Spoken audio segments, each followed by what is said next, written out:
40 años han pasado desde que un grupo de soldados, encabezado por Hernán Cortés, conquistara el territorio mexicano.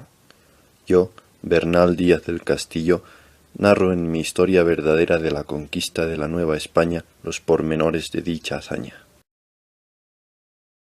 En Jueves Santo de la Cena del Señor de 1519 años, llegamos con toda la armada al puerto de San Juan de Ulúa, y después de media hora que surgimos, vinieron 2 canoas muy grandes, y en ellas vinieron muchos indios mexicanos. Y como vieron los estandartes y navío grande, conocieron que allí habían de ir a hablar al capitán. Y nuestro Cortés respondió con las 2 lenguas, Aguilar y doña Marina, que se lo tenía en merced, y luego les mandó dar de comer y beber vino, y unas cuentas azules. Y cuando hubieron bebido, les dijo que veníamos para verlos y contratar, y que no se les haría enojo ninguno, y que hubiesen por buena nuestra llegada a aquella tierra. Y los mensajeros se volvieron muy contentos a su tierra. Y desde que llegó el cacique habló con Cortés, juntamente con el cacique y otros principales de aquel pueblo, dando tantas quejas de Montezuma, y contaba de sus grandes poderes, y decíalo con lágrimas y suspiros, que Cortés y los que estábamos presentes tuvimos mancilla, y demás de contar por qué vía y modo los habían sujetado, que cada año les mandaban muchos de sus hijos y hijas para sacrificar, y otros para servir en sus casas y sementeras, y otras muchas quejas que fueron tantas que ya no se me acuerda. Y que los recaudadores de Montezuma les tomaban sus mujeres e hijas, si eran hermosas, y las forzaban, y que otro tanto hacían en aquellas tierras de la lengua de Totonac, que eran más de 30 pueblos.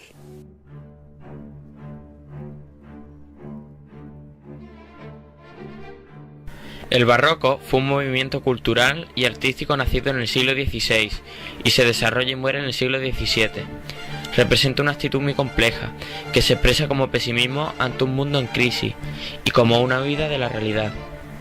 En España, el barroco no representa un rechazo de la literatura del Renacimiento. El barroco valoró la condensación conceptual y complejidad en la expresión, que tenían como finalidad asombrar y maravillar al lector. 2 corrientes ejemplifican estos caracteres, el conceptismo y el culteranismo, aunque se suelen oponer ambos estilos, identificándose a Francisco de Quevedo como representante del conceptismo y a Góngora como representante del culteranismo. En el barroco, el culteranismo se entiende como un modo de conceptismo. Este tiene su origen en la poesía cortesana del siglo XV y se dirigió más a la inteligencia que a los sentidos. Sus recursos expresivos se apoyan principalmente en el contraste, el humor y la concisión formal. Por ello recurren con frecuencia a figuras literarias como la elipsis, antítesis, paradojas, etc. Por su parte, el conceptismo gongorino o culteranismo procuró el preciosismo y la oscuridad del lenguaje poético. Se preocupa sobre todo por la expresión. Sus caracteres son latinización del lenguaje, empleo intensivo de metáforas e imágenes y acentuación del aspecto mitológico de la lírica del siglo XVI.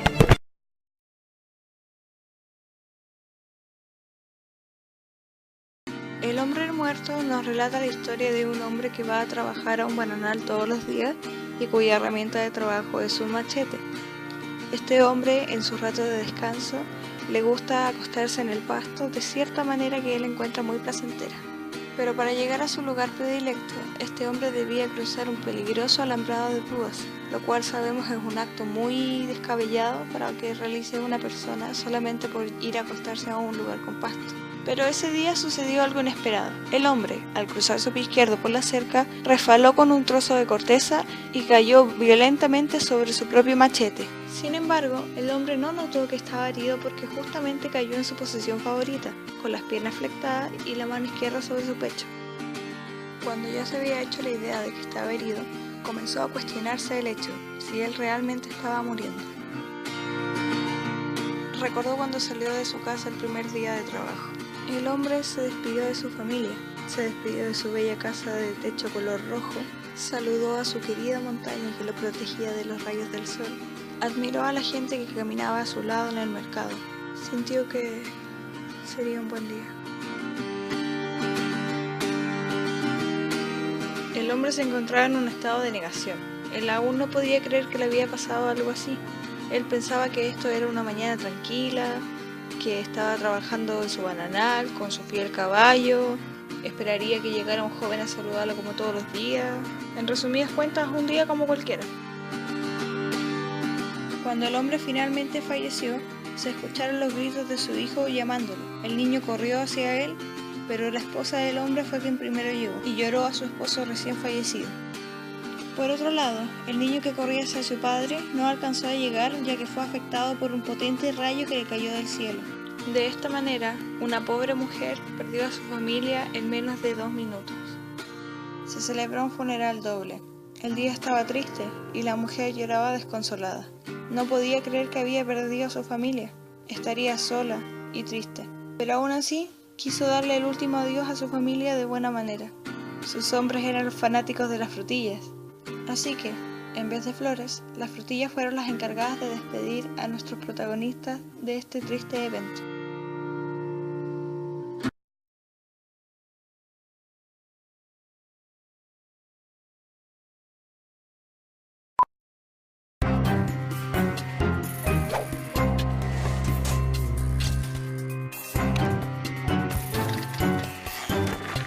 ¿Quiénes fueron los incas?